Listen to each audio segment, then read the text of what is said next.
Hi, everyone. Ashley Mailloux, Mike Beer here with another stakes preview this Saturday out at Churchill Downs. They have two grade twos. We'll focus here on the grade two Goldenrod. Before we talk about this field of 2-year-old fillies, let's remind you about the sale that we have for Black Friday here at DRF.com. 20% off. You can use the coupon code BF2025 to get all of your handicapping needs at a discount there on shop.drf.com. So we said it. It's the Goldenrod. 2-year-old fillies in the spotlight, a mile and a 16th, and a really big field here, Mike.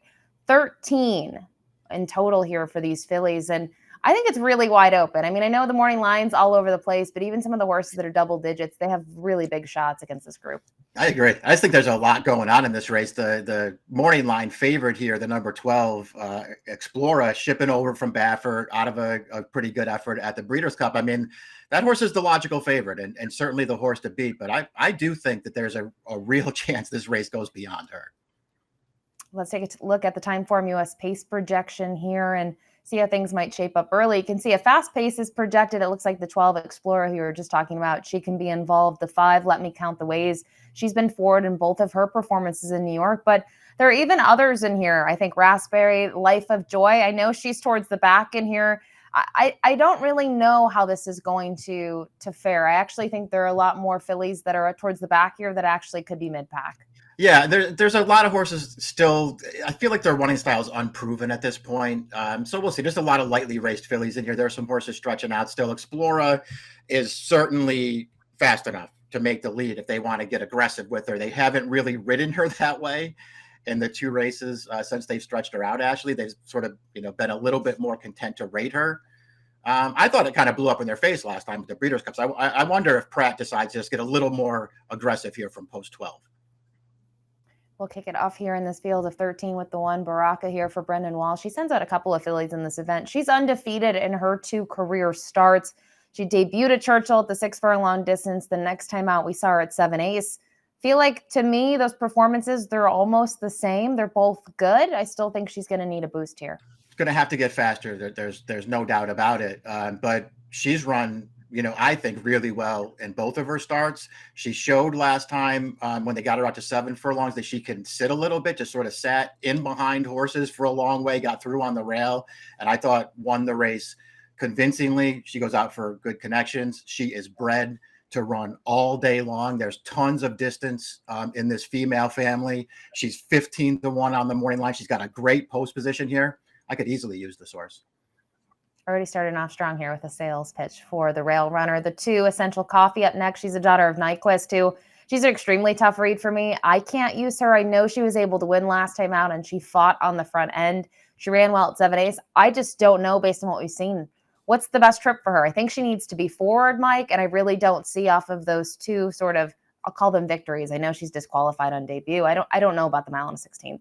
Yeah, I didn't view her as necessarily being good enough either. I do think that she's the speed of this race. She's really fast. She showed a lot of speed in her career debut. She showed a lot of speed again last time when she finally broke her maiden, officially broke her maiden. I think she's speed in this race, Ashley, but I don't expect her to be around at the end. Whisper Hill Farm sends out the 3 here, Just Singing, trained by Kent Sweezy. She was 4th on her debut, but in her second career start, it was the first day of the meet there at Churchill for the fall. And she was able to make a pretty big move off of what were pretty soft fractions, especially to the half, and she drew off convincingly. Yeah, really liked her win last time. I know it didn't come back that fast. And so, we'll see how much she can up her game. I think she's got a lot of room to improve still. Very useful debut run where they just put her over behind horses, let her take a ton of dirt in her face, and then she ran on at the end. She was, I thought, super impressive last time, just sitting last and sitting wide all the way around the track, brushing up on that field around the turn. She kept going through the stretch. I think she's pretty good. She's another one. She's got pedigree to go all day long, pedigree to get better with time and with distance. Really good price on the morning line. This is another horse I'm definitely using. The number 4, Vita Mia, this one for Armando de la Cerda. Blinkers come off. She's worn blinkers in all 5 of her starts, and she really has done little wrong. I do know she's a little soft on the figure standpoint. I think my other concern with her is if she's pressed late in some of her races, Mike, she seems to give way. And we saw that 2 starts back. And we saw that 4 starts back as well. Yeah, I agree with all that stuff. I mean, listen, there were a lot of different horses in here I wanted to make cases for, but Vita Mia wasn't one of them. We'll move to the 5. Let me count the ways. A nice win, second time out. She obviously won on debut, but second time out was in the Maid of the Mist. And as we take a look at that replay and what she was able to do, uh, it wasn't necessarily a huge field. It was a field of 8, but she goes to the front and she just kicks clear in here. And I know, there's the question mark of what she does getting outside of the New York breds, but I think this performance at least makes her worthy of that shot. I agree. She's been really, really impressive. I know it's 2 New York bred races. She hasn't gone around 2 turns yet, but she's just absolutely galloped in both of her starts. I have no problem with them stepping her up to try open company here because she deserves it. She's a really good 2-year-old. The 6 Life of Joy, she's 2 for 2 in her career. She was able to graduate at Horseshoe Indianapolis, which is sort of a common spot for some of the Brad Cox horses to debut or maybe even try allowance competition. But more recently, off of that win, they put her in the Rags of Riches. And, I thought it was a good performance. I think in terms of trip, she was a little bit closer to it and made her move. And I know the buyer boost isn't huge, but she was in the right spot given the fractions that unfolded. Yeah, I agree. They just didn't go fast in front of her. One of the horses that she beat that's also back in here was able to make the lead and the rail. And this horse was 3 wide around the track, but came and got that horse, I thought, pretty professionally at the end of the day. She's another one. She's got to get a lot faster if she's going to beat this field. And, we'll see what kind of trip she can pull this time. She's obviously good, Ashley, but the figures don't really say that much about her. And as opposed to some of the other horses we've already talked about and some horses we're going to get to, she's 4-1 on the morning line. I don't think I'd take that price on her. No, seems a little bit short, but she has gone off heavily favored in her 2 starts, especially in her most recent. The 7 Raspberry up next here gets blinkers on in just her 3rd career start. Now, she's still a maiden. She's been second best in both of those races. I mean, I guess she took a little bit of a step forward numbers-wise, but to me, she's a tough read to now see that the blinkers are going to go on. She's shown speed, and she has to stretch out. Yeah, we'll see what they decide to do here. I wouldn't be surprised if she wound up scratching. Just when you look at the depth of this field and how big a field it came up with, she's still a maiden. They obviously like her a little bit to even take a look at this race, but if they do run her here, she won't have any of my money on her. The 8 Onesie Weather here, she's a really tough read for me. I know she's by Cupid, which suggests dirt, but 3 of her 4 starts, they've been on the turf. After they tried the dirt once in the Grade 1 Alcibiades, they went back to the turf. Now they go back to the dirt. I just can't read her at all in here. Yeah, it was pretty easy for me to move on from this horse. The 9 Atropa up next here for Cherie DeVoe. She was 6th on debut, but that was over a sloppy track sprinting at Saratoga. They gave her a couple of months off. They stretched her out around 2 turns at Keeneland. I thought it was a really good performance. The way that she draws clear in there, we talk about sort of romping wins. She wins by 10. The runner-up came back to win next time out in a maiden special weight event at Churchill back on the 6th of November. She to me is a little bit of a sleeper in here and hopefully will offer some value. Yeah, I agree with all that. I liked everything about her second career start, really moved forward in there. I liked how handily she was just sitting off the pace up the backstretch. That pace got a little bit heated up and she was fine, just sort of sitting there and then making a move around the turn. Still looked a little green to me in the stretch of that race. Actually sort of jumped to her wrong lead, tried to shift in, even though she had 10 on that field. I think she can run a little bit. She's another one, though. I would wait and see what kind of price she settles at because I think the morning line's too low, but maybe she drifts off it. The 10 Coco Connect, a big price on the morning line, 30-1. Didn't break well on debut. Next start, they don't do a whole lot, of different things. She still raced with blinkers. She just stretched out an additional 16th, but she was forward, Mike, and that was the difference maker. She ended up winning at a huge price. I still think she would need to do a lot better here. Yeah, going to have to really jump forward there. She does have a pedigree to me that suggests that she can handle more distance for sure. The question is, how good is she, and can she go with horses like this? The 11 Bella Ballerina, we'll take a look at her debut where she was able to draw clear in a race that ended up being productive. That was at Keeneland, and I just thought this was very professional. Now she'll have to stretch around 2 turns. Yeah, exactly. We'll see. I think the stretching out in distance is probably the least of your worries with this filly, but we'll see. This, to me, this is a super impressive debut. They bet this horse. She always looked like she was going to win. Waited till the stretch to really make her move and just runs away from these horses. She is, obviously bred to stretch out. She's a half sister to a Kentucky Oaks winner. To me, there's tons to like about her. I can't see her being 10-1 at post time, actually, considering some of the other horses we've already looked at in here. But if she is, I could easily bet this horse. The 12 Explora is the morning line favorite. We can understand why as we take a look back at her most recent performance in the Grade 1 Breeder Cup Juvenile Fillies. And I agree with what you said.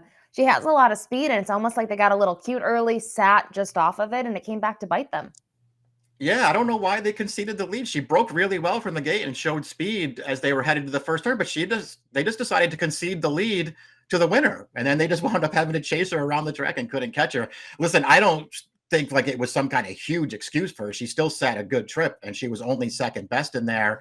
I still think it's also a little concerning too, actually, that she earned an 88 buyer in her debut going 5.5, and she hasn't gotten back to that number yet, even though she did win a graded stakes race around 2 starts back. Is she the horse to beat? Yeah. The blinkers going back on, is that maybe make a difference? I guess.